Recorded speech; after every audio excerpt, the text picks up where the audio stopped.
One, why are women so woke?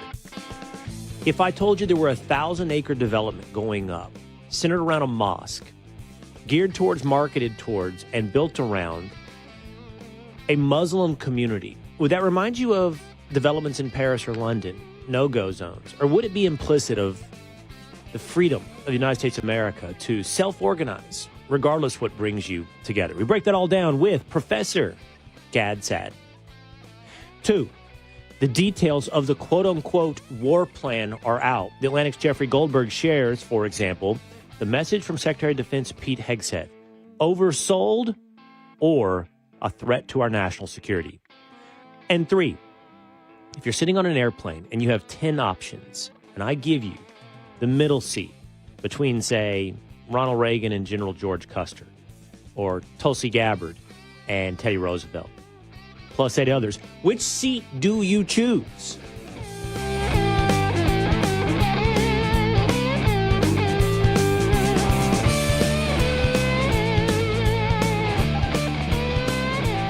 It is the Will Cain Show, streaming live at foxnews.com, on the Fox News YouTube channel, and the Fox News Facebook page. Terrestrial radio, 3 dozen markets across the United States of America, but always available by subscribing at Apple or on Spotify. Set a reminder and join us at noon Eastern Time, Monday through Thursday, at Fox News Facebook or Fox News YouTube.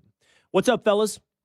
Good morning and welcome to the Will Cain Show, where today the Atlantic's Jeffrey Goldberg has published, as of this morning, the secret details he promised to originally hold back. Calling the bluff of the administration, Goldberg says, well, here are the quote-unquote war plans. What we saw this morning from Secretary of Defense Pete Hegseth was a minute-to-minute update of strikes would occur that notorious now Saturday. But do they amount to war plans? What did we see? Did we see a threat to our national security, or did we see an overhyped, oversold story by the Atlantic's Jeffrey Goldberg? Let's break that down today with a Democrat, Julian Epstein, and as well we'll be talking about that with Professor Saad in just moments. But what's up? Good morning, fellas. How are we doing today? Doing good. It's been a whirlwind of a couple days for you especially. We had an explosive debate yesterday with Congressman Jim Himes, Democrat, on the House Intel Committee, who today is pounding the table saying that therefore but the grace of God did we not lose an American fighter pilot over Yemen.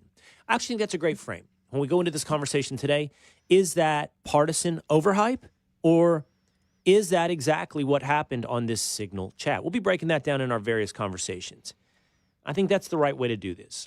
I was happy with our conversation yesterday. I think it was, as promised, the most fulsome, honest, and fair recount of this story. So what we'll do today is share with you those minute-by-minutes. We'll share with you exactly what it is, but most importantly, let's get to the real debate. Was it 100% kosher? Or was it a mistake? And if it is a mistake, what's the mistake? Is it using Signal? Is it including the Atlantic's Jeffrey Goldberg? And if it is a mistake, how big of a mistake are we actually talking about? This is, I think, the conversations you're only going to get on the Will Cain Show. Let's start now, though, with story number 1. Professor Saad is a visiting professor and global ambassador at Northwood University. He's also the author of both The Parasitic Mind and the upcoming book, Suicidal Empathy. And he's the host of The Sad Truth with Dr. Saad. What's up, Gad, if I may be so familiar? Please.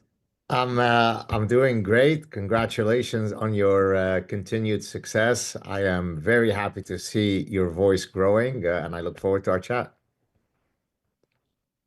We had a great chat just a few days ago on the Will Cain Show, and I intend to continue to be a place where we have not only debates with people who disagree, but deeper dives and fascinating conversations with people that help us with greater understandings on things we might already agree, like you, Dr. Saad.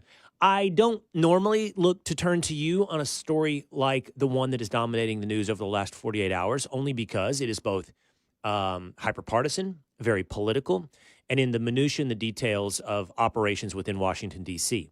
But if you've been keeping up, I am curious your reaction to the Atlantic's Jeffrey Goldberg's release today of the quote-unquote war plans. Yeah, thanks for your question. Look, the best way I can describe it is to refer to a wonderful book. And it seems as though recently I've been referencing this book often. I'm not their publicist, I'm not getting royalties on their book. There's a book called The Enigma of Reason by two French psychologists, whereby they argue that our ability to reason did not evolve to seek truth, but rather to win arguments. In other words, truth doesn't matter if I can win an argument against Will Cain. And so, regrettably, what you're seeing with this Atlantic editor is that he's not beholden to some deontological principle of journalistic integrity. He goes to at the truth, whether it is the left side or the right side that engages in a behavior. Clearly, what he cares about is to make the Republicans look bad. And in that sense, your earlier point about hyper-partisanship is exactly that, right? He's not a true journalist. He's not pursuing objective truth. He simply wants that his team wins an argument by making the other team look bad. That's not what journalistic integrity is. And it's an instinct that all of us have to fight, including myself. I think the first step is being honest about the nature of the human mind. And I try to be self-aware. I'm sure you're aware, Dr. Saad, of the Hegelian dialect. And I was practiced, almost trained in the Hegelian dialect in a way by spending, 5 years on ESPN's First Take, where you're presented with a debate, two sides take the debate, and it's winner take all.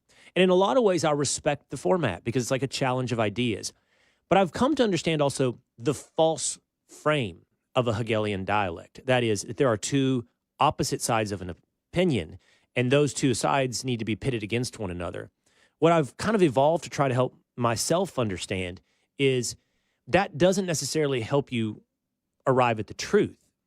You need to have a forward advancing conversation that, yes, doesn't have to win every point, and doesn't even have to come out with a championship belt at the end of the match. And some will be right at times and some will be wrong. But you got to start thinking beyond this sort of framework if you really want to arrive at the truth. Indeed. And so in chapter 7 of the Parasitic Mind, I actually have a whole chapter titled How to Seek Truth. And I argue that one very powerful epistemological tool that we can use in seeking truth is to build what I call nomological networks of cumulative evidence. Now, that's a mouthful, so let me break it down for you. So let's suppose I wanted to demonstrate to you that toy preferences are not socially constructed, as most social scientists argue, but rather that there is a universal evolutionary and biological reason why boys prefer certain toys and girls prefer other toys. How would I go about doing that, Will? Well, I can get you data from other species showing you that vervet monkeys, rhesus monkeys, and chimpanzees exhibit the same sex-specific toy preferences. I can get you data from cultures that are very different from the West, say sub-Saharan Africa, where they exhibit the same sex-specific toy preferences. I can get you data from 2,500 years ago where young children are shown on funerary monuments playing with the exact same toys that your children and mine play with today. So what I'm doing here is I offer you distinct lines of evidence, all of which triangulate to making my position apparently a vertical one. And so I don't need to engage in emotional incontinence. I don't need to call you names. I simply show you the data and hopefully I win the argument that way. All right, just to deliver for the audience as well, and then you and I will move on to what I think are some interesting conversations off of what you just shared. What we learned this morning is that in the Signal group chat, as released this morning by Jeffrey Goldberg, is a minute-to-minute sort of gameplay of what would happen in Yemen, strikes on Houthis, as shared by Secretary of Defense Pete Hegseth to basically all top cabinet members, and then presumably inadvertently as well, Jeffrey Goldberg. It does say which planes will be used, and it does say what time this will happen. It doesn't say who will be struck, and it doesn't say where there will be a strike. I think there's two questions. Should this have been used on Signal? And I'm in the process of researching this and understanding this, but the bottom line appears to be this. Signal is not officially a government-sanctioned channel for highly classified information. And then you say, well, was this highly classified information? But Signal is also used by everyone in government, and that's the reality of the truth, because it's a better technology, more portable. All the things they have, which we've talked about, like there's one called Sipper. These are not on phones. They're not portable, and the ones that are portable are no more encrypted than Signal. And Signal, even according to Jeffrey Goldberg, and you can put this up 2 days, is considered the gold standard. This is what Goldberg wrote sometime past. He said, Signal, the gold standard of encrypted messaging.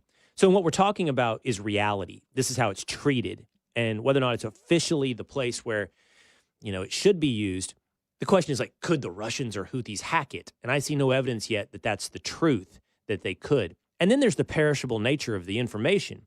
I don't know that anything there is actionable.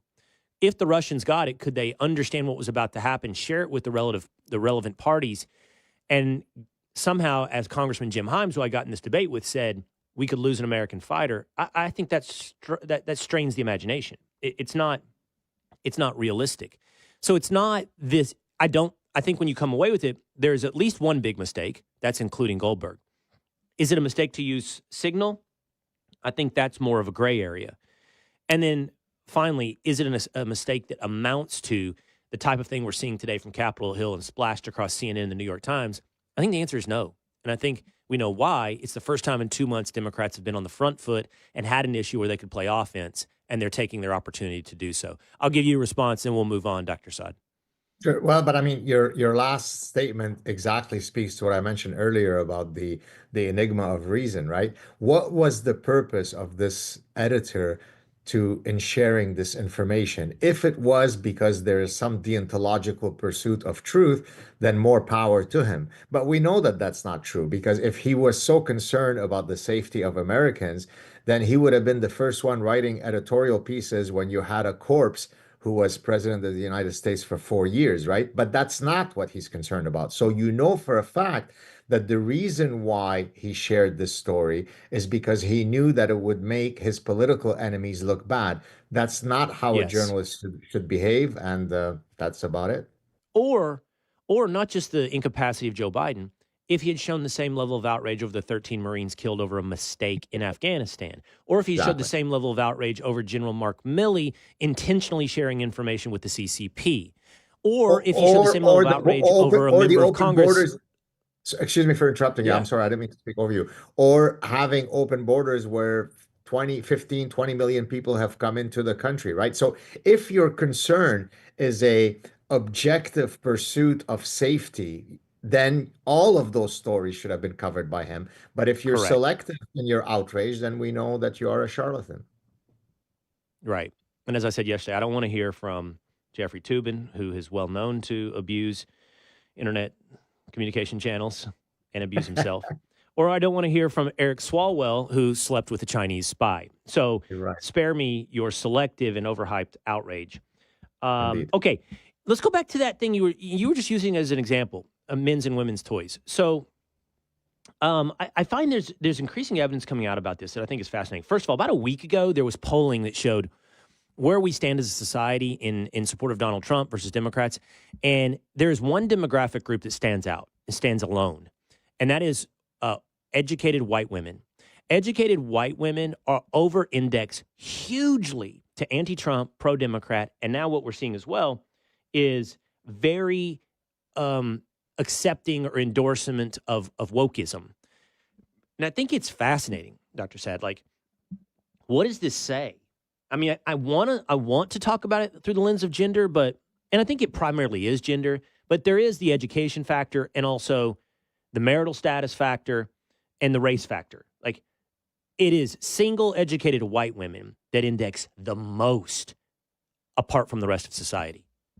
Yes, and I mentioned this to your producer prior to coming on the show when he shared with me what we were likely to talk about. I said, well, coincidentally, the story that you're just raising now, sex differences in woke susceptibility, is something that I was exactly writing about yesterday in my forthcoming book on suicidal empathy, because I'm trying to explain what is it that drives, for example, women in Europe to stand as, invaders come in from foreign cultures with a placard that says refugees welcome. You never see guys that look like Pete Hegseth or that look like Will Cain holding those placards. You usually see completely clueless, lobotomized, ultra liberal white women saying refugees welcome. Now, there are several reasons for that sex difference. And from an evolutionary perspective, since I'm an evolutionary behavioral scientist, look, the research is unequivocal that women score higher on empathy throughout the life cycle trajectory of a human being. So from a very young age, you see little girls exhibiting, and there are various forms of empathy. There's cognitive empathy, there's affective empathy, and women do show greater empathy, and we could talk about the evolutionary reason for that.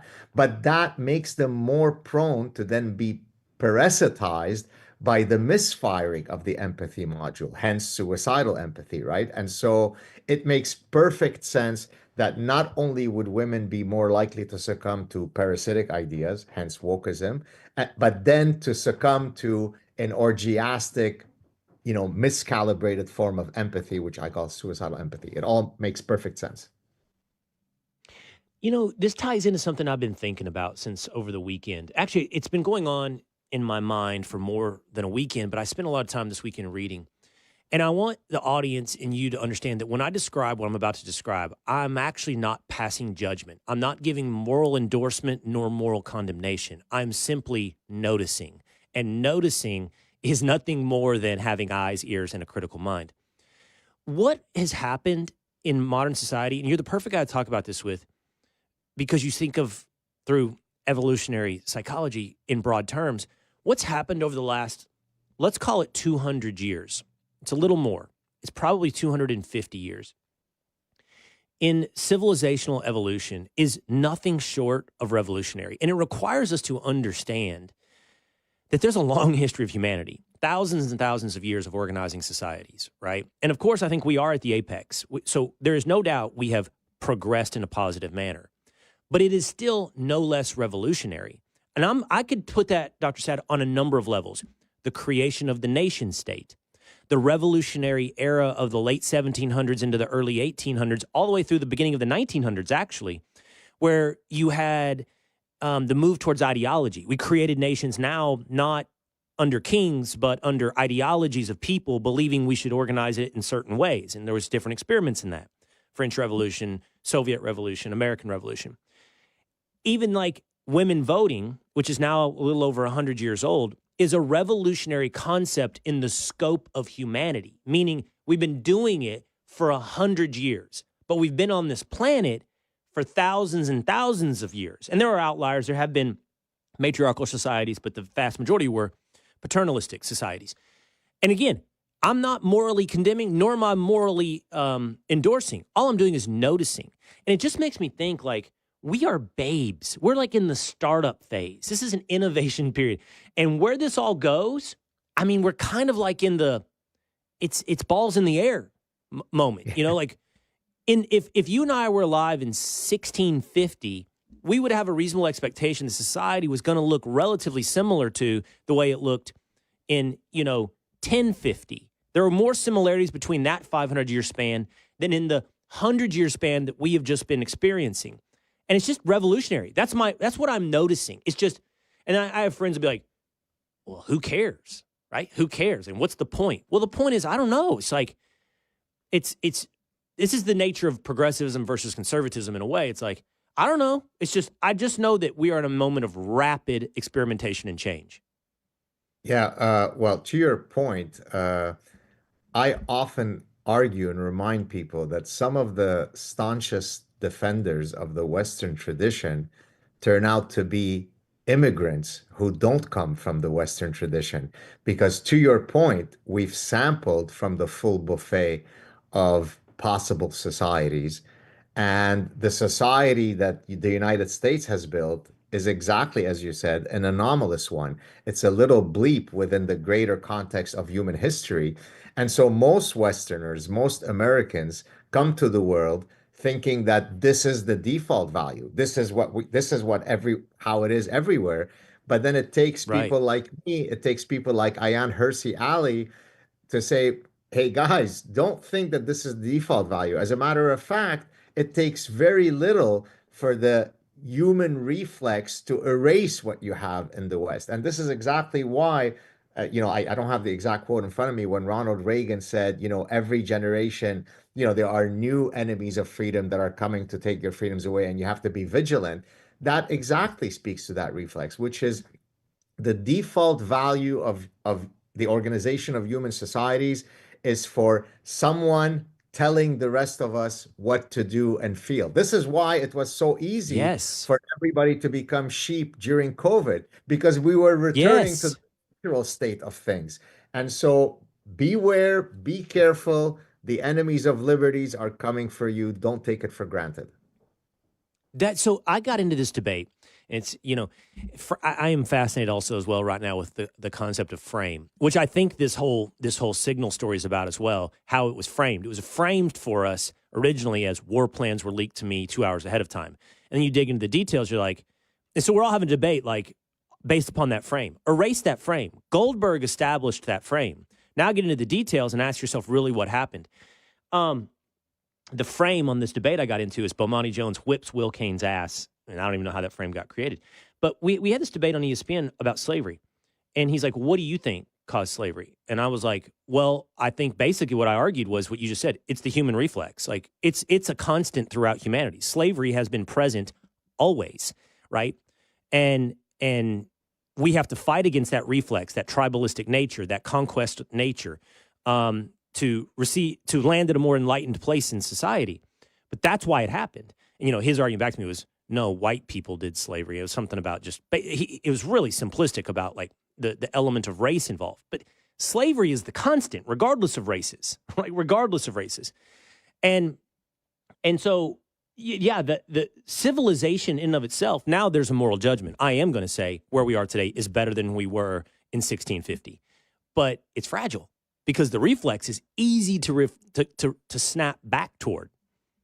Exactly. And by the way, the fact that you said the existing society that's been built in the United States is inherently superior to other societies is a terrible no-no in the context of academia, right? Cultural relativism, which is one of the dreadful parasitic ideas that I discuss in The Parasitic Mind, says that no, Will Cain, who are you to judge other societies using your standards? You're engaging in cultural imperialism. If other societies wish to organize themselves, sorry?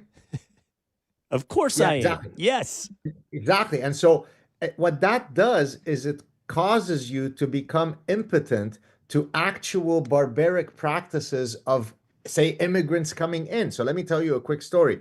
Thank God he's no longer prime minister, although the new prime minister is maybe not much better. But when Justin Trudeau was a member of parliament, so he hadn't yet become prime minister, the former conservative prime minister, Stephen Harper, had put out a statement saying that in Canada, we will not tolerate barbaric practices such as honor killings, child brides, and female genital mutilation. And then Justin Trudeau, in his substitute drama teacher absurd way, got on television. He wasn't angry by the barbaric practices. He was angry that Stephen Harper referred to them as barbaric practices, right? So what he was doing there is he was uh, intimating the reflex of cultural relativism. Who are you to judge the practices of noble Muslims if they decide that they want to cut off the clitorises of 5-year-old girls? Well, guess what? There are deontological moral absolutes, and I will judge those who violate them, and I'm not going to apologize for that. What I also like about the example is like I keep doing this historical thing. I keep going back in time. The civilizational outlier is also in the present tense. Like right now, slavery is going on in other parts of the world. Right now, you have societies organized in these manners that we're talking about that are consistent with the long arc of history. Those are consistent. We are the outlier. This is a perfect segue. I find this a little difficult. So here's the story, Dr. Saad. Here in Texas, not 20 miles from where I am sitting today, in a suburb of Dallas, north of Dallas, there's a proposal for a Muslim community development. I think it's like, I don't know if it's 1,000 acres or 1,000 homes, but it's a development like any other. You know what I mean? Like a planned development. But the planned development will be centered around a mosque, and it will be marketed towards and catered towards in their community development Muslims. Now, the governor of Texas, the attorney general of Texas are highly concerned that this is going to be a circumvent or runaround around civil law, that they will within their community be using Sharia law, which is not cool, not good, and so forth. And they're looking into this. This, though, runs, and by the way, I think you and I should talk about the fact that we've seen these experiments play out to some extent in places like outside of London and outside of Paris, and the really negative consequences for Western civilization in those places. But on the other hand, I do feel like in America, we endorse the idea of, what is it, self-determination, picking your community, organizing around, like, if Mennonites want to create a community in Pennsylvania, okay, create a community of Mennonites, same thing of any other minority group. So why should this one, even if we know the practical real-world outcomes of it, be treated differently than any other self-selecting group? Right. So let me give a few analogies. Badminton is a sport. MMA fighting is a sport. They're both called sports, but they're very different from each other in their capacity to cause brain damage. The fact that they are both called sports doesn't negate that reality. Here's another one. Fido, your domestic cat, is a feline. The wild lion in this African savanna is a feline, but I will lay down and cuddle with Fido the cat, but I won't lay down and cuddle with the wild lion, even though they're both called felines. So the Mennonites are a religion, the Amish are a religion, Orthodox Jews are a religion, Jains are a religion, and Islam is a religion. They're not equal in their capacity to assimilate in a host society, right? The fact that they are all called religions doesn't mean that they have equal likelihood of, say, committing terror acts. The Jains are such pacifists that when they walk on the street, they actually walk with a broom and they sweep the floor lest they might inadvertently, squash an ant. Therefore, an extremist Jain is an extremist in his pacifism. That's not quite the same thing for Islam. Islam has certain edicts that are perfectly antithetical to Western principles. Now, that doesn't mean that every Muslim is a mean person. There are nice Muslims and mean Muslims, just like there are nice Jews and mean Jews. But does Islam contain tenets that are perfectly seditious to the founding principles of the United States? Yes. And so to your point, we've seen what happens when you build slowly Sharia no-go zones in Sweden, in Italy, in France, in Britain, right? But you have to do it slowly, so that the greater society doesn't go up in arms, right? So let me give you an example from marketing. There's something in marketing called the just noticeable difference. So let's say you are a chocolate making company and you want to increase the price of your candy bar. Well, you can't increase the price because people are attuned to the price. So what you will do is you'll reduce the weight of the candy bar, and you'll reduce it such that it falls below the just noticeable difference, right? So most people can't tell the difference between a 100-gram candy bar and a 95-gram candy bar. So I can slip the fact that I've reduced it from 100 to 95 grams without most consumers noticing. That's how Islam operates when it is in the minority. It's a just noticeable difference. What's the big deal if we set up a community where we peacefully get together? It's just like the Mennonites. Well, it isn't, because once we become the majority, you better wear really good running shoes, Will, and run fast, as I did in Lebanon. So no, they're not the same thing. Okay, I get all that. And even if we submit that the tenets of Islam separate it from other religions, if we submit that, okay, what does that, but still in America, what does that, look, I know you're Canadian, but you're familiar. I mean, we have a constitution that protects freedom of religion, freedom of association. I mean, I don't know what that does for us. I mean, what that does at the front end is I think it opens up a really real conversation about migration and immigration and who you open your country to. We've always had quotas, and we've always been careful about assimilation. That should be non-controversial. But once we have someone who's an American citizen, I don't know what we can do to say, well, you can't self-associate. Well, you're ready? You want me to be diplomatic or you want me to be frontal and direct? Which one, which GAD version do you want? You want the I frontal prefer direct, right? direct. Yes, okay. You have to lose that reflex. All religions are not equal. But it's All constitutional, religions, Dr. Sad. It's yeah, literally okay. constitutional in the United States. So you're the lawyer, and I'm not, so I'll leave it to you to do whatever, legal gymnastics that need to happen in order for this to happen. But let's suppose that tomorrow there was a new religion that came to be. Now you can't argue, oh, but it's a new religion. That's not like an old religion that is a true one, right? Tomorrow there's a new religion that comes along that says, "Hear ye, hear ye. All people with green eyes must be exterminated because my God has said so." Could I then set up an organized society around the tenet that we should get rid of green-eyed people? Because, by the way, I would be in trouble because I have beautiful green eyes.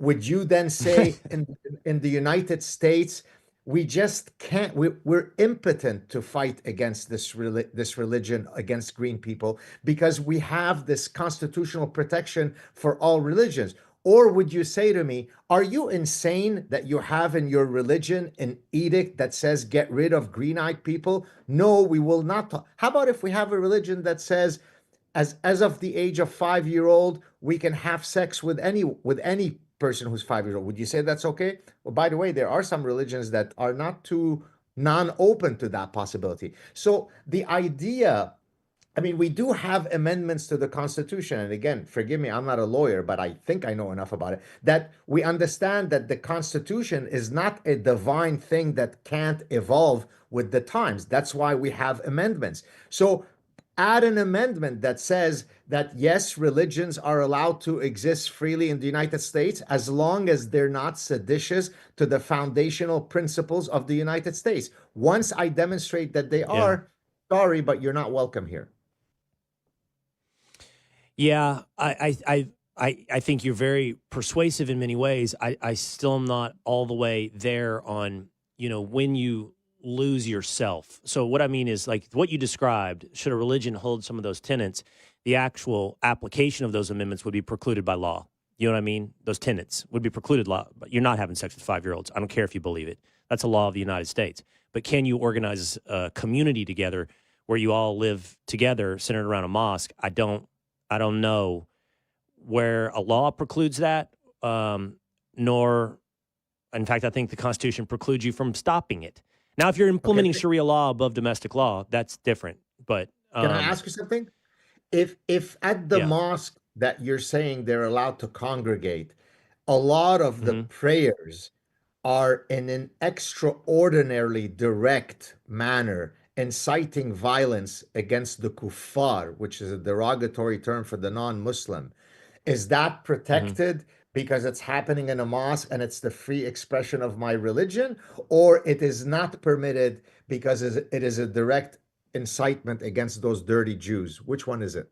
I think that would not be protected. I don't think religion would preclude you from a direct incitement of violence. I will send you clips of what is being prayed at a whole bunch of mosques, including some that are not too far from where I'm speaking to you right now in Montreal. And the reflex is precisely to your point, Will, that we can't really do anything because that's happening in a mosque. That's just their religion. Well, it's the same thing as the green-eyed thing. You cannot be preaching this stuff. Find a way to remove that content from your religion. Otherwise, maybe your religion shouldn't find such a hospitable place in the West. Fascinating conversation. Still a lot for me to think about there. A lot more for me to think about. I understand the practicalities too, by the way. I really do. We've seen it play out in Europe. Fascinating conversation, Dr. Gad Saad. Always love having you on. I know you got to run. You probably have a class to teach at Northwood University where you're a visiting professor and global ambassador. Check out his books, Parasitic Mind and Suicidal Empathy. Thanks for your time, Dr. Saad. Thank you, sir. Cheers. Take care. All right, take care.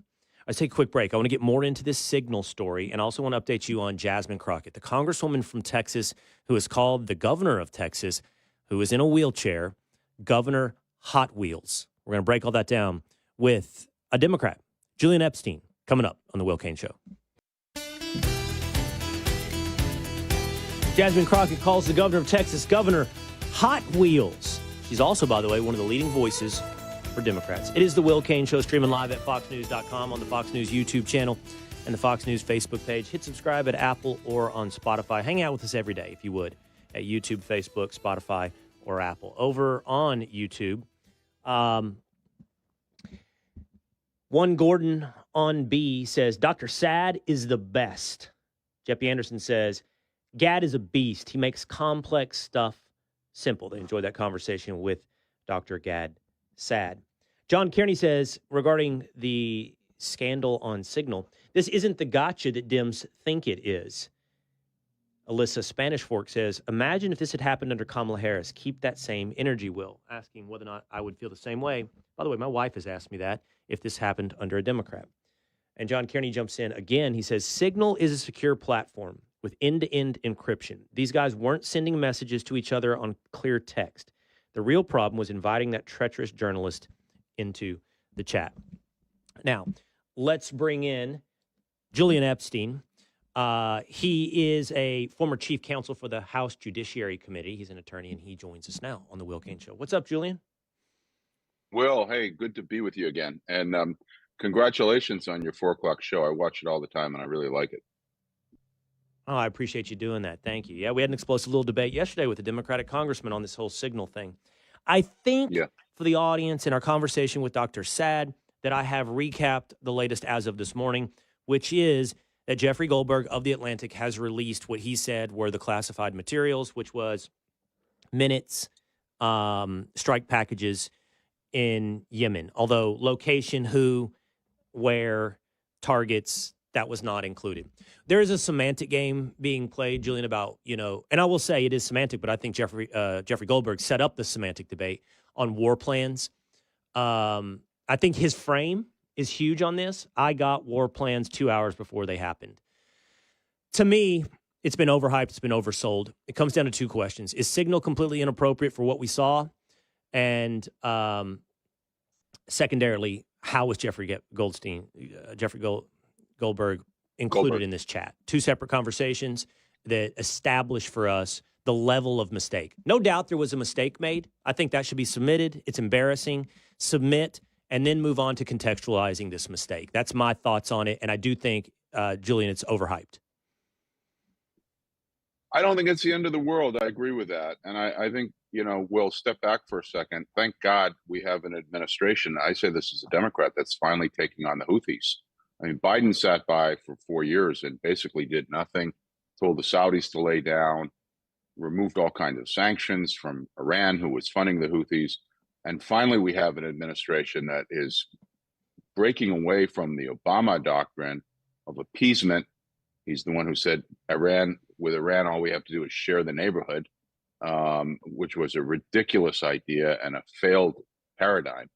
And finally, we have Trump, who is taking on the Houthis. So I think that's the most important thing. Secondly, I think this was a mistake. And I think this semantic game that you're seeing right now is, Goldberg is saying this is classified.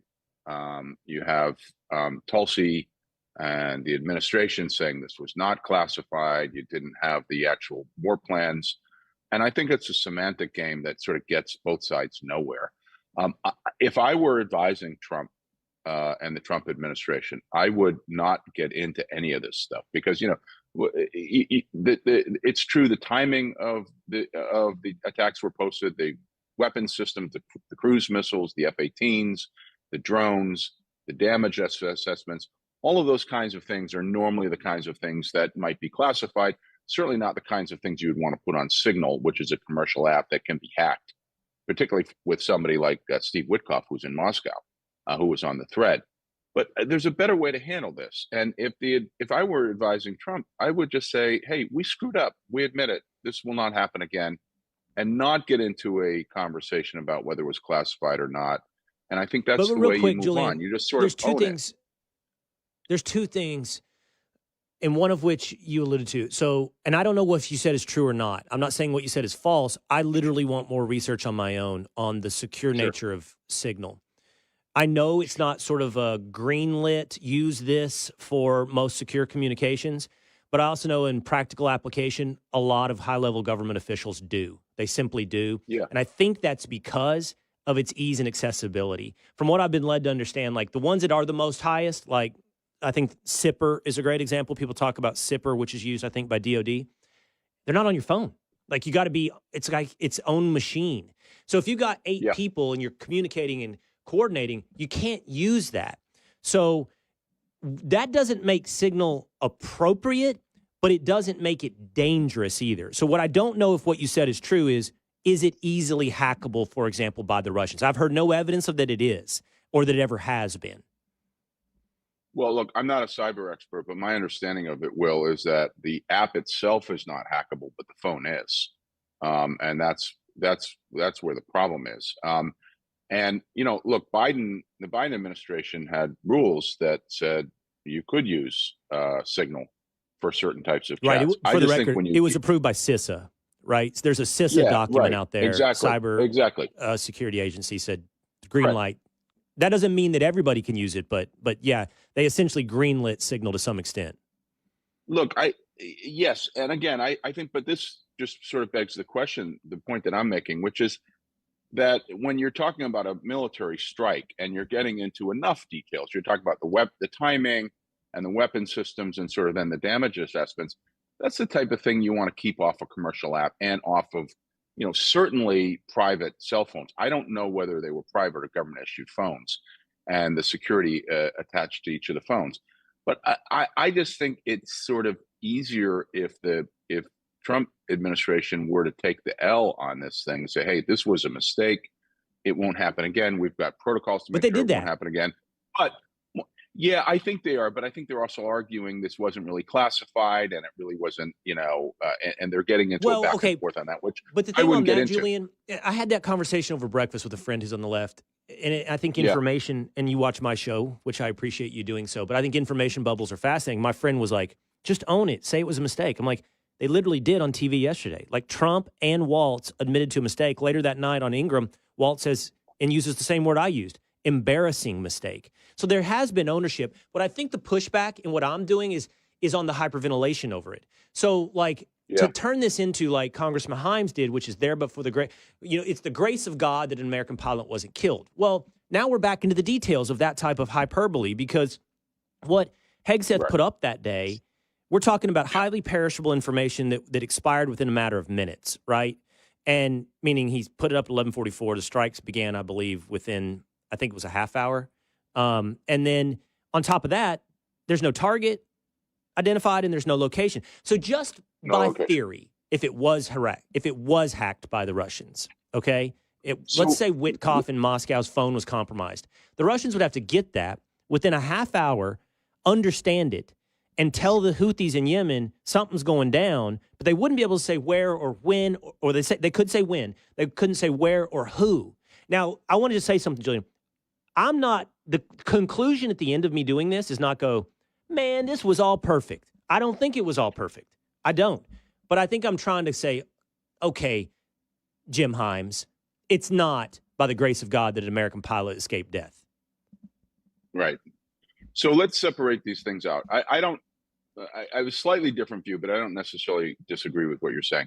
So the critical information that was not in the Signal chat was the location and the target. And so you're correct. It would have been very difficult for the enemy to then reverse engineer and do something that could put our men and women in that were carrying out the strike into danger. So I think that's correct. And I think so. That's point one. Point two, I think Democrats are overplaying their hand on this by, as you just said, the sort of the Hines response and some of the other things I've heard. So I think the Democrats are overplaying their hand. Three, the point that I'm making about the ownership is, yes, the Trump administration is owning it, Will, but they're also saying, Jeffrey Goldberg is an awful person and there was no classified information. And they're trying to sort of still argue the point that there was no real breach here. And and that's the kind of thing that I would not be doing. I would just simply be saying, look, this was a mistake. There was no critical operational details that were divulged. We will take extra precautions in future. And I think the story's dead at that point. And so I think what by the they're way, doing. how much longer? I think it is dead. I think it's got Yeah. about, I'm going to guess 24 to 36 hours left on this story, and appropriately so. Yeah, and I think the more important point is that that if I were advising Trump and the Trump administration, I would say lesson learned. But let's get on to whether this strike was successful. This strike was successful, Right. and thank God we're doing something that was left unattended to for the last 4 years while we had this appeasement strategy. And I would be moving the conversation on that way. I would not be arguing the point about whether this information was classified and how bad a person Jeffrey Goldberg is. I mean, if he's such a bad person, why is he, why the sort of the conversation going back and forth between Waltz and Goldberg in the first place? I just think those kinds of things don't help. I think they're amateurish. I think they don't help. I would move away from that. I would say this was a mistake, but we did the strike. It was successful. And thank God somebody's showing some leadership and taking on these, Nazi terrorists in the Mideast. One last point on this story, and then I want to move on as well with you, is what was actually in them. And I don't know where you on this. I actually love the exchange. I mean, I don't think we should have had the transparency, but we did. And to see J.D. Vance, push back on where Trump might be, Doris Kearns Godwin wrote a book called Team of Rivals, celebrating divergent opinions on the Obama administration, and based it on Lincoln doing the same thing, right? I don't know. I just like the idea that J.D. Vance has a different POV than Trump, and that they're open to kind of having that back and forth. And I also like at the end how Stephen Miller jumps in and is like, look, I think this is greenlit from the president, but we need to have a real conversation about how the Europeans pay us back for this, because we're doing this essentially for Europeans. He pointed out 3% of U.S. trade goes to Suez, 40% of Europeans' trade goes to the Suez, and we're acting as the police against the Houthis. So let's extract real American benefit out of this. I just thought the actual dialogue that was revealed was kind of like, whoa, these dudes are the same people privately they are publicly. I had the same reaction. I like the Team of Rivals conversation. I like the fact that they are not just automatons who are, engaged in this sort of groupthink, which I think you saw a lot of in the Biden administration. I like the idea that you've got, intelligent people sort of debating and making sure and stress testing things before you actually do the strike. I think that's a very healthy sign. And I think that's a good sign for the Trump administration that you really have a more thorough vetting process. I disagree slightly with J.D. Vance on this question. I think our interests with Europe in terms of keeping the ship lanes open, they're interlocking. And I think the U.S. economy, even though 3% of our trade, I still think the impact of global disruption on our economy is more than 3%. But I do think it's appropriate to be saying, look, again, here we are bailing the Europeans out. What's their role? Why this is not a protection racket that we're running? Why is it that they don't step up? The Wall Street Journal makes the same point today in one of their editorials.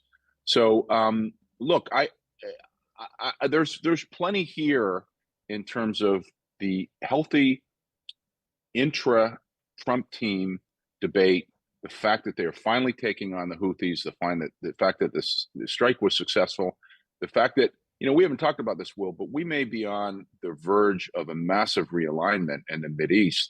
If Iran can be separated from Russia, which I think Trump is trying to do, and you can bring the Saudis in on a deal that expands the Abraham Accords, Abraham 2.0, a pipeline through Israel, a close alliance with Israel, you could see a massive realignment right now of a pro-Western Middle East involving the secular Arab states that, in my opinion, if Trump actually pulls this off, isolates Iran, brings Saudi into our orbit on a deal with Israel and a security deal for Saudi, this could be a realignment in the Mideast that is the most significant thing we've seen since 1948.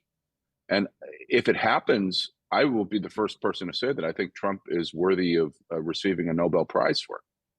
So there are much bigger things. I think they should own the signal mistake and just say it was a mistake and stop arguing about this stuff, whether it's classified or not. The strike was successful, and our policy in the Mideast is on the verge of doing something big and meaningful. And then the signal story really becomes a footnote. But I would be playing this differently from them, and I would be talking about all the exciting things that might be on the horizon in the Mideast right now. I think that's a smarter way to play this. I'm sorry that I'm not going to elevate the conversation into a higher place here, but I do find this somewhat fascinating. We got to talk about Jasmine Crockett for a minute. So, you were a Democrat on the House Judiciary Committee and lawyer for them. And this is just the fact, okay? I saw this poll out. Well, first of all, okay, I don't expect that everyone knows who Jasmine Crockett is, but you're probably becoming aware of her. She's just a congresswoman from Dallas. But she has, Julian, become, I guess the word I'm going to choose to use is prominent, one of the most prominent voices on the left right now. And here's a little bit of her greatest hits. This is her talking about the governor of Texas, Greg Abbott. We in these hot-ass Texas streets, honey. Y'all know we got Governor Hot Wheels down there. Come on now. And the only thing hot about him is that he is a hot-ass mess, honey. So yes. So Governor Abbott's in a wheelchair. The story on Governor Abbott, by the way, is he was jogging in Houston. I can't remember if it was in the 1980s.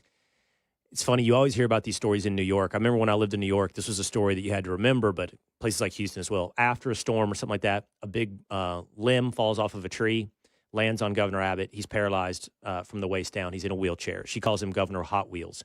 She put this out on X, denying that she was talking about his wheelchair. I wasn't thinking about the governor's condition. I was thinking about planes, trains, and automobiles he used to transfer migrants into communities led by black mayors, deliberately stoking tension and fear among the most vulnerable. I literally said he was a hot mess. And she goes on to deny she was talking about his wheelchair. However, Julian, there's a screenshot back from 2021 where she likes someone else calling him Hot Wheels well before the immigration crisis, well before the planes and the trains up north for the immigration. She was liking comments of people calling him Hot Wheels back then. So that's no surprise. We all know that's actually what she was doing, was insulting him and his handicap. Here's the thing, Julian. We could blow her off. We go, okay, and it's like low-hanging fruit, it's a punching bag. But I saw a thing. I don't think we have this screen grab, but it's polling, and I can't remember who it's by. And who is the primary leading voice of Democrats? AOC, by the way, was far and away the leader. I think she polled at something like, I'm going to go 10 to 12%. But interestingly enough, Jasmine Crockett came in at 4%. You could say to me, 4%. Come on, Will. You know who also got 4% on who is the leading voice of Democrats moving forward? Barack Obama. So you're telling me this lady is as much of a guiding light for the future of Democrats as the man who was president as a Democrat 10 years ago? Well, Julian. Yes. Yeah. I mean, so amongst the other clips you didn't show her and her greatest hits is, while Tesla stores are being terrorized all over the country, she's asking for her birthday present to be a takedown of Elon Musk. And I think it may have been you, or maybe someone else on your show yesterday that was saying, well, these are just euphemisms. People use them all the time. Well, when you're in the middle of, political violence, which is occurring from the left, not just on Tesla stores, but on college campuses, you don't use things, you don't say words like, take them down or punch harder. I mean, look, I think the problem with, I think she typifies the problem with the Democratic Party, which is that it is all vitriol, it's all ad hominem, it's all epithets, it's all pugnacious language that doesn't have any content behind it. It's sort of like that friend that you have that always complains, but never has anything constructive to offer. This is the political equivalent of OnlyFans. All of this is being done to raise money and increase followers on social media and increase hype on social media. It's rage bait. It's catnip for the congregation. And the fact that sort of Democratic leaders don't stand up and say this kind of vitriol, this kind of empty content language that is just sort of these ad hominem attacks is doing nothing for our party. In fact, Julian, wouldn't you say it's a negative? Hurting. It's a negative. It's a turnoff. Because that fringe you talk about that always complains, people that are negative and people that launch exclusively ad hominem attacks, it's just, I'm just talking about practicality here. It's a turnoff to anybody to ever vote for you, except for the congregation inside the OnlyFans subscriber base. Right. Well, that's right. It's like that friend that you have that's always complaining and never offering anything positive. I mean, that's what the Democratic Party is. They're like an unemployed friend that just complains about other people all the time, but never doesn't have anything positive to offer. And that's the problem with the party. It's playing to a very narrow group of voters, maybe 6%, maybe 7%. Many of them heavily engaged online.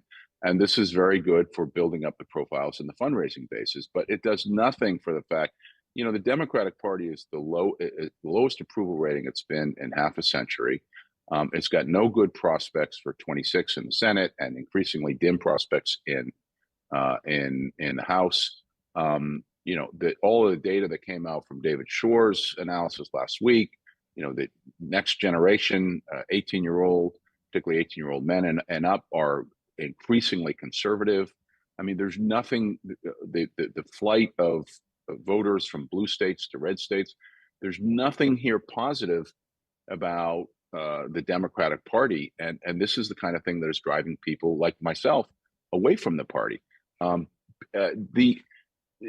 You keep hearing Democrats say, well, we need more message. No, what the Democrats have to do is stop adopting policies that turn off voters. All of this stuff about climate extremism and biological men and women's sports and lower standards for blacks and browns through DEI in order to achieve equity quotas. All of these things are a big turnoff, not just to white voters, but to black and brown voters as well. And the party is again playing to a very, very narrow group of ideologues on the left that is hurting it, that every conceivable measure that you can identify in terms of demographics moving away from the party, people moving out of blue states, the approval rate, you talk about Trump's approval rate. Trump's approval rating is about 50% right now. But if you look at his policies on borders, on crime, on gender, on getting rid of DEI, on taking a stronger role globally that Biden did, he's in 70 and 80% on many of them. And right. The Democrats' positions are in the 20s and 30s. And the problem, Will, is here's the problem. The same dynamic where Democrats would not stand up and say Biden should not be running for re-election is the same dynamic where people say they're not going to stand up to people like Jasmine Crockett, who is just sending out nothing but negative rage bait that is completely contentless. I still haven't heard what I would consider anything intelligent in terms of how the party sort of recasts itself. The fact that they won't stand up to folks like Jasmine Crockett, the fact that the party leadership will not stand up and say these policy areas where we are adopting we're on the wrong side of these 80-20, 70-30 issues we've got to change, is the nature of the problem. There's no courage. There's no courage to do the sister soldier moment that Bill Clinton did in 1992. And that's why the party is going from bad to worse. Okay, but it takes a charismatic figure. I totally agree with you on the actual substance. Yeah. But it also takes a figure. You can't ever 100%. underestimate the power of a charismatic figure. Let's look what just happened with Donald Trump. He totally transformed. I don't even know what we'd put the number at, but it's probably fair to say 50% of the Republican platform. It's different than before Donald Trump. So here's the real question, and I'm curious about your response on two levels. The timing. You don't actually have that much time if you're Democrats. You've got, I think the clock might be on you got about another year to define a message and find the charismatic leader. For a presidential election, forget the midterms, for a 4-year, because once we get into 2020, let's see, once we get into 2026, I guess, we'll be full on into talking about who the Democratic candidates are and vetting them and they're debating and that kind of thing, and headed towards a primary schedule, right? So at some point, the ball has to get moving. And that point, I think, is pretty quickly here. And then you go, okay, who? Well, there's Gavin Newsom. And look, he's a talented politician. There's no doubt about it. In my book, he's a talented liar. But he's from a failed state. I don't know how he'll ever overcome a failed state. But outside of him, Fetterman's the most interesting dude. But come on, he's a lump. He wears the hoodies, and I'm sorry, but his physical presentation is not going to work on a general election stage. And by the way, I'm not sure he could win the primary anyway. So you got to find this figure, and I don't know if it's AOC. Like that doesn't really compute for me. But if you're a normal Democrat, if you're normal, you're smart, you're charismatic, you're normal, get going. Because your name ID is nothing right now. If you're normal, you might be able to give me a name in a second, Julian. But what you'll have to admit to me is his or her name ID is low. That means he needs to spend the next year getting it high so that we have at least heard of who this normal Democrat is. So there's two things. There's two things on that, Will. One is there is no candidate out there. There is no charismatic candidate that can take the party back to the center, or there's no sign of that. I think Newsom is not my cup of tea. I think he's inauthentic. I think he shifts with the winds. And I think, as you say, he has had a massively, massively failed state in California. Look at all the people leaving. But there's, in addition to there not being a candidate, there's a structural problem within the Democratic Party that is not going to let them shift back to the center. And that is that there's a shadow government. And this shadow government is made up of NGOs. It's made up of consultants at the federal and most particularly at the state level. It's made up of the activist organizations. You're talking about hundreds of thousands, if not millions of people. If you just look at the consultant class, that most of the growth in, take a place like California, most of the job growth in California has been in government or government adjacent jobs. And when I say government adjacent, I'm talking about the consultant class that state governments increasingly hire in order to provide some of their healthcare and other services, and who are all deeply, deeply left. There is this massive infrastructure right now on the Democratic and on the left that is made up of all these different classes that is deeply committed to things like gender extremism, DEI quotas, climate extremism. And it's going to be almost impossible for any candidate that wants to win a primary to sister soldier this shadow government.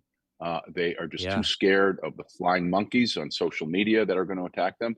So I'm not optimistic. I don't see the party breaking away from the ideology of the far left.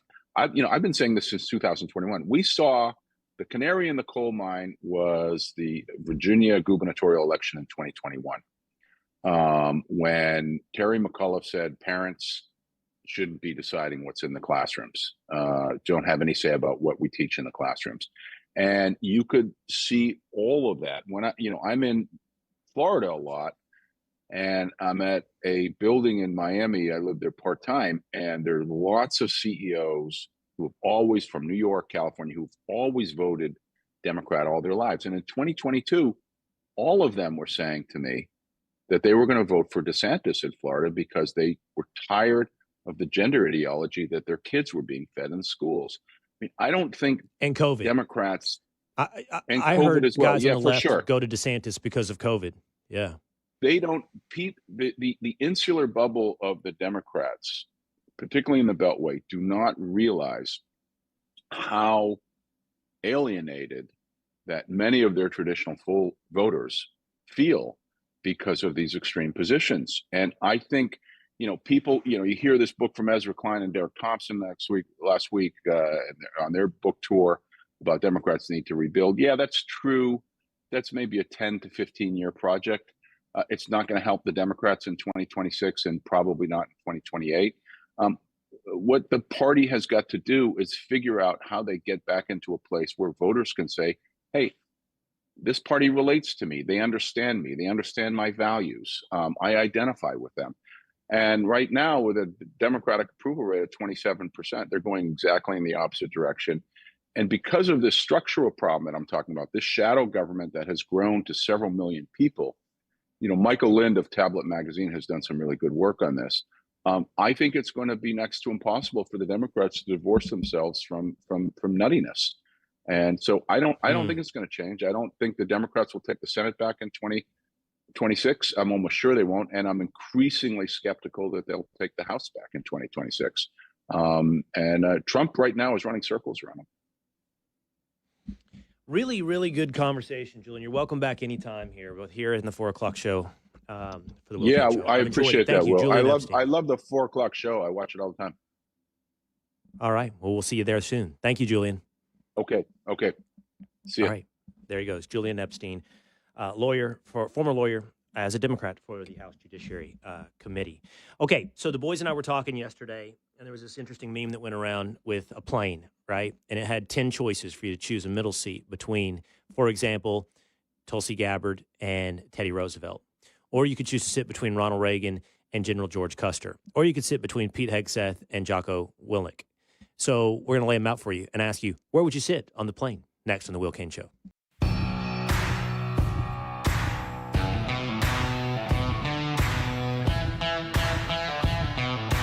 It's The Will Cain Show, streaming live at foxnews.com, on the Fox News YouTube channel, the Fox News Facebook page. Hey, leave us a review, leave a comment, 5-star, hopefully, if you think it's so deserved, and subscribe on Apple or Spotify. Same thing, there's a Will Cain Show page on YouTube. Find that, hit subscribe. You can get full episodes, past episodes. And even as Two-A-Days tells me, a lot of people in the comments section, I don't know which platform you're talking about right now, Two-A-Days, but YouTube, baby. A lot of hatred. Hatred. A lot of hatred on YouTube? Just pushback. Of what? Just not fans of that would normally watch the show, but are coming to. Well, I want you to be. Yeah. Well, hold on. I want you to be a normal viewer. I don't care if you hate me. I don't care if you disagree with me. Yeah. You They're know? staying. And I'm not just talking about because I want the numbers. I want somebody yesterday. So I had that. Speaking of that, I had that big debate with Congressman Jim Himes, right? Mm-hmm. Somebody said to me, a lot of people said to me, were you mad? How did you feel? I'm like, well, first of all, I mean, welcome to ESPN's First Take Reel. Like, Congressman, be careful. I've been here before. Yeah. So not my first rodeo. But I don't get mad. I mean, I might get heated, but I don't get mad. I'm not personally angry, and I appreciate the interaction. And then one of my producers afterwards, like, how do you feel? And I said, I feel alive. Woo! I want to feel alive. I believe in vitality. I'm Nietzsche in this respect. Action, baby. Vitality. Give me something to thrive on. I like debate, but I also like having fun and making fun of me. I like laughing. I like having light segments like we're about to do right now. I also like deep thinking segments like Dr. Gad Saad, where my brain is engaged. I like what Julian Epstein just laid out. And I like people that tell me I'm completely wrong, and here's why. And I'm going to tell you you're full of S. Because I'm alive. And I just want to, like everyone, I just want us all to be effing alive, okay? Not reading a script, not on prompter, not doing talking points, not freaking just going through the motions of life. Yeah. Being alive. So let's do it. That's what I want. Yeah. So you're welcome into those YouTube comments. Yeah. Live, subscribe, join every day. Here's the Will Cain Show. All right, Tinfoil, I think this is going to fail. I think you're going to fall on your face, and I think this is going to be a huge miss of a segment. But because I'm a magnanimous leader, I'm going to give the floor to you once again, and I'll leave it up to 2 days whether or not you need music to give you a little pep. I'm not giving him music. But this game you want to play about March Madness and can we guess the roster? I got it here on my phone in front of me. My head swims looking at all these logos. I know. But we're supposed to do what here? Give us the game, give us the quiz. First of all, are you still on Zen or some equivalent? I've got Lucy in as we speak. Okay, good. Okay. Lucy. No, I'll try to go forward then. So Why? Why? Because if I'm on nicotine withdrawals, you're afraid of my mood? yeah, a little bit. I'll just start playing the music out for the show real slowly. We're gonna end the show So- now. Each row, this is a Sweet 16. These are the final 16 teams in March Madness, and I don't know. Let's just go to the next one. I don't know. No. You do not, son. You got on a horse, and that horse just bucked a little. That horse didn't. It snorted. It snorted as you approached the saddle, and you go, I'm not doing it. I'm not going to ride. And I don't deal with that. This is like, my sons, you're going to cry. If you have to cry on top of that horse, you're going to cry. But at this point, put your foot in the stirrup and get on top, Patrick. You are riding. Go ahead. We'll see if you can stay on. So each row, each column it represents a team in the Sweet 16 of March Madness, and this is. Each logo represents one of the starting 5 of those teams, within those teams, and the first college they went to. And so what it's laying out is, which teams are keeping their players and which teams are building through the portal. And so I'm curious, can you explain, can you figure out which teams are which based on the portal entries? All right. All right. You're leaning back in the saddle. You got a hold of the horn. You're not even holding the reins anymore, and you're just trying to stay on for dear life. But I'll give it to you. You're still atop the horse. The point is the impact of the transfer portal. This is the big takeaway. That was the Which, idea. by the way, before this failed experiment moves into its quiz phase, what did I see in the first day yesterday of the transfer portal? 500 to 700 names. So, and that's an explosion. I think it was 200 last year. So we already have in the first 24 to 36 hours, 500 to 700 names in the NCAA transfer portal. Like, basketball is insane. You recruit. I saw that UCLA, who did not make the Sweet 16, I think all 5 were not at UCLA last year. They were somewhere else, and I don't think they're freshmen. So, and by the way, I'm about to watch this at Texas, I think, with new head coach Sean Miller coming over from Xavier. I would not be surprised if you have an almost entirely new roster within a year's time frame. So And put it friend of back the up 2 program, days. And go ahead. John Fanta was saying that people are asking for $2 to $3 million each transfer. So the big market within the transfer portal. Okay. I'm going to guess that the one that is all P's is in fact still Purdue. That's correct. Got that one. And the one that is 4 out of 5 Duke is Duke. And the one that is 4 out of 5 Michigan State is Michigan State. Correct. Nailed it. Correct. Nice. All right. Is the one that is 3 out of 5 BYU actually BYU? It is. Wow. Nice. I'm killing it. I'm killing it. Okay. You're doing pretty good. Now it gets hard. To Tennessee. All right. Let's just take one for example. All right. So I don't even know what some of these logos are. So the second row, I can do, meaning I can at least guess what the logos are. The starting 5 comes from Auburn, Texas Tech, North Texas. I believe that would be Yale and Texas Tech. So 2 out of 5 are Texas Tech, and one's from North Texas. So is that second row Texas Tech? Second row is not Texas Tech. You mean the second column in the first row Yes. with 2 Texas Techs? No, that is not Texas Tech. Really? Who is it?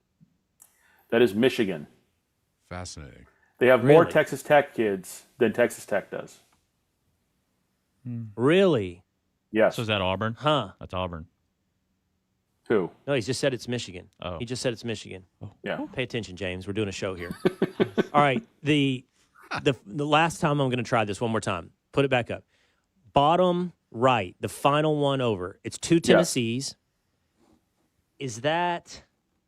I don't know what that bird is. What school is that? No one knows. A bird. Something. No one knows to this day. Looks like a no canary. one knows. Virginia and Ohio State. So is that Tennessee with 2 out of 5 being from Tennessee? Correct. Okay. But your point is well taken. Your point is well taken. They're coming from everywhere on an annual basis. All right. Let's hope that this next thing works better because it is visual for those watching as well. Okay. So we saw this meme yesterday. And it had 10 options for you if you were on a plane, okay? And I'll explain the options for those listening on Spotify, Apple, or on radio. If you're watching on YouTube or Facebook, you can see this. You board a 10-hour flight.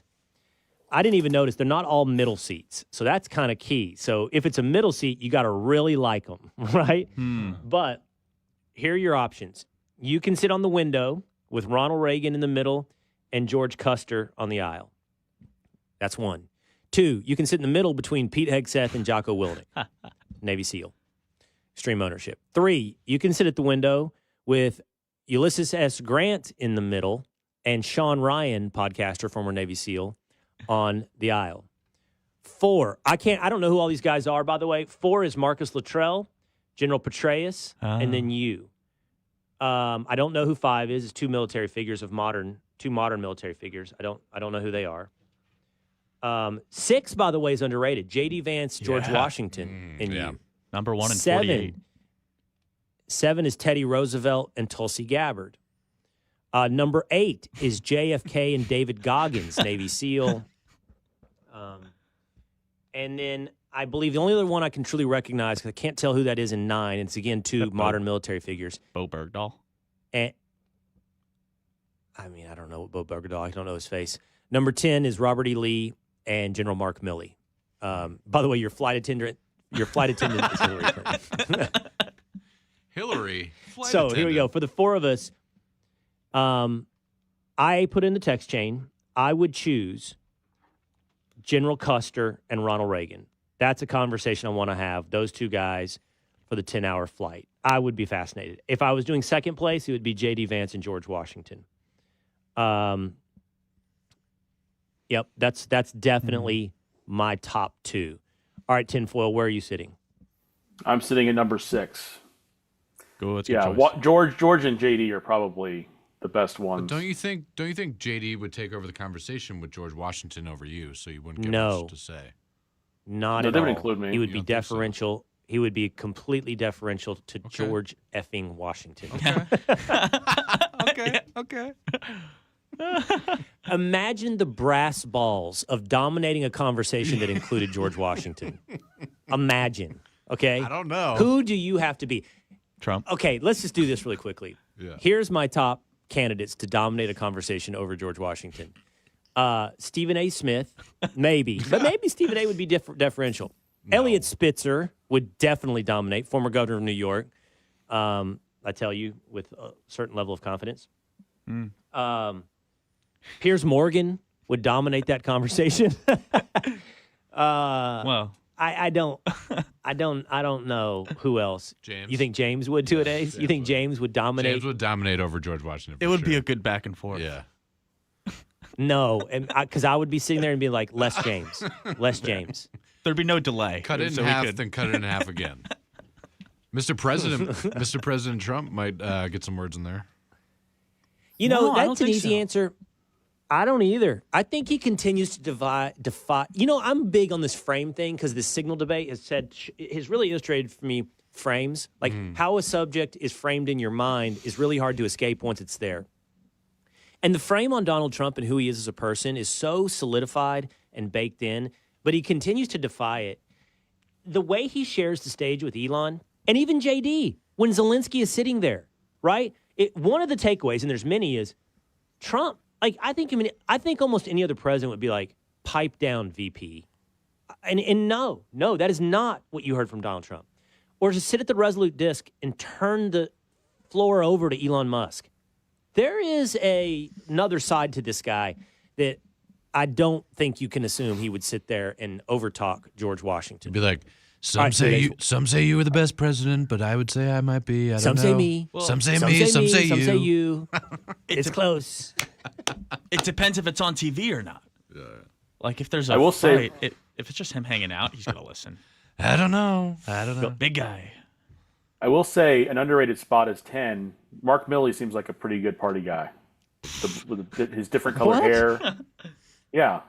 That's a wild choice. I know mine. Not for the other. Is Mark Milley going to explain white rage to Robert E. Lee?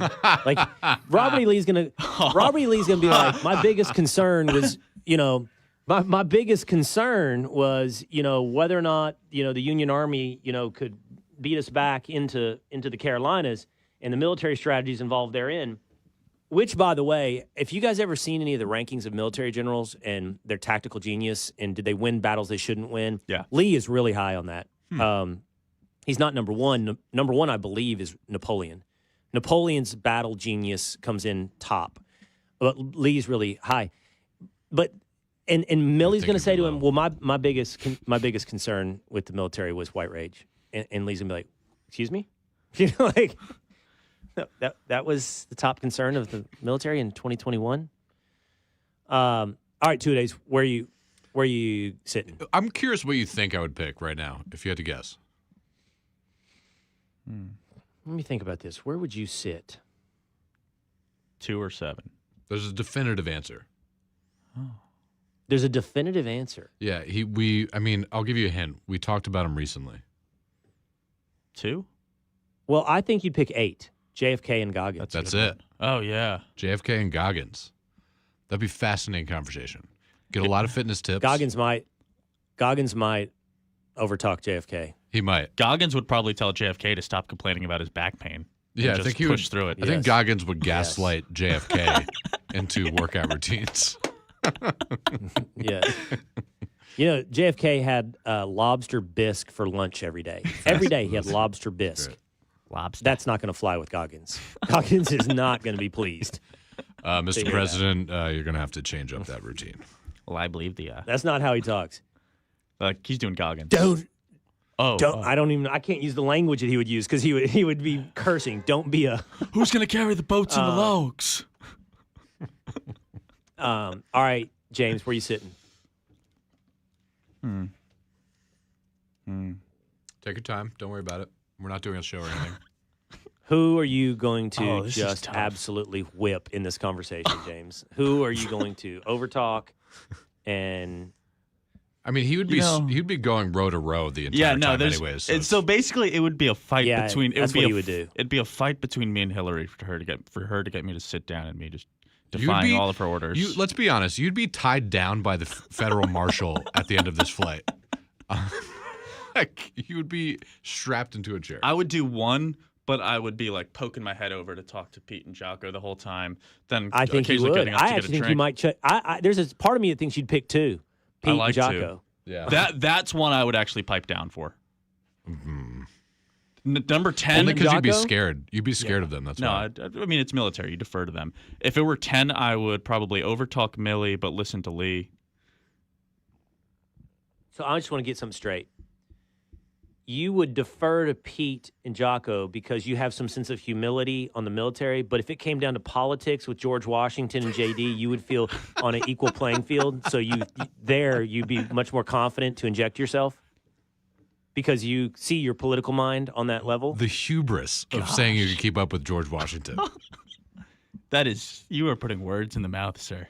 But No, I listen. This is what I do. So I heard what you baked into that statement. Wow. I mean, by saying you would 10. defer to Pete and Jocko on military matters implies there are other people on that plane you would not defer to because you consider yourself a subject matter expert.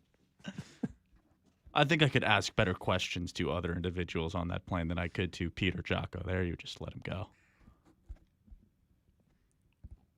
Who is Sean Ryan sitting with again, real quick? Because I don't know how that's going to go. He's going to ask questions. Grant. Oh, that's yes.